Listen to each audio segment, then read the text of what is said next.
Don't forget to subscribe and leave a comment on this video saying I subscribed. Let's get into it.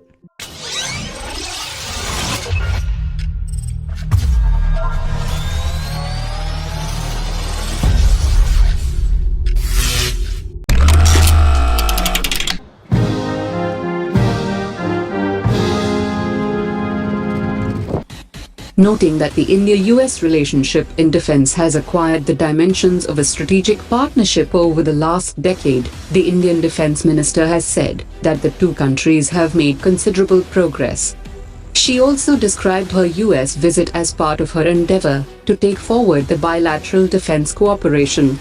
While no announcements were made with regard to shifting of F-16 production base to India, procurement of NASAMS-II, or the Sea Guardian unmanned aerial vehicles, but officials have said that the US is leaning a way forward in meeting India's needs and aspirations in the defense sector, and is taking steps that would help to achieve its strategic goals. While making it clear that India can buy defense equipments from any country, the American leadership suggested to select the US over other countries. The Indian delegation said in the meeting that India is willing to place orders for the latest military hardware and technology, but some of the existing rules and regulations and legislations have slowed the process of defense acquisition from the US. The officials also said that India doesn't want a simple defense trade, and it wants co-development and co-production in the India-US defense relationship. The US officials appeared on the same page, but expressed their sense of frustration over India's defense procurement process.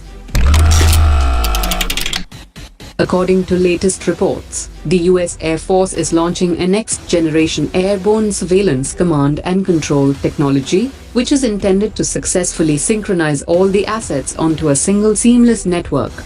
The Advanced Battle Management and Surveillance Program will be directly replacing the presently operational JSTARS fleet, and the Indian Air Force is very keen on getting its hands on the system, and has interacted with US Air Force officials for more information on the system. It is deployed to carry out aerial surveillance, for tracking and providing early warning of aerial formations within its range, and looking at the territories and troops of its adversaries. The ground-moving radar can tell about the approximate number of vehicles and its location, and also its speed and direction of travel, and it can be largely deployed to track formations of tanks, and moving mobile vehicles like surface-to-air systems.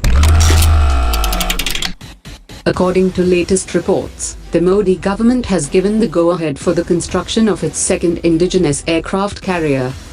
The aircraft carrier comes with a tactical backing from the US, which has agreed to help to overcome technological and resource challenges, which Indian engineers and shipyards are going to face in the construction of the 65,000-ton vessel.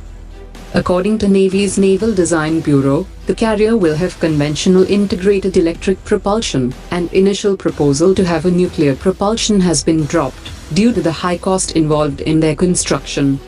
It will be the first conventional aircraft carrier to feature the US-designed electromagnetic aircraft launch system for recovery and launch of aircraft from the deck of the aircraft carrier.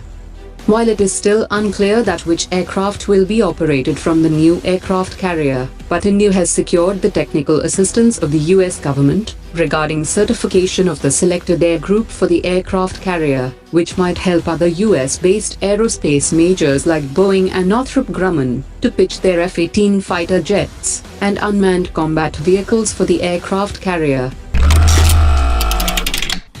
After attempting India's quest to form a strong relationship with the United States during her 5-day visit to Washington, the defense minister will now engage with her Russian counterpart to take the long-standing relationship forward. The Russian defense minister is coming to New Delhi on 14th December to have an extensive dialogue with his Indian counterpart. Besides other issues on defense cooperation, the two sides are expected to finalize the modalities on mutual military logistics support agreement. Russia has been India's major defense partner, as over two-thirds of Indian military is dependent of Russian equipment.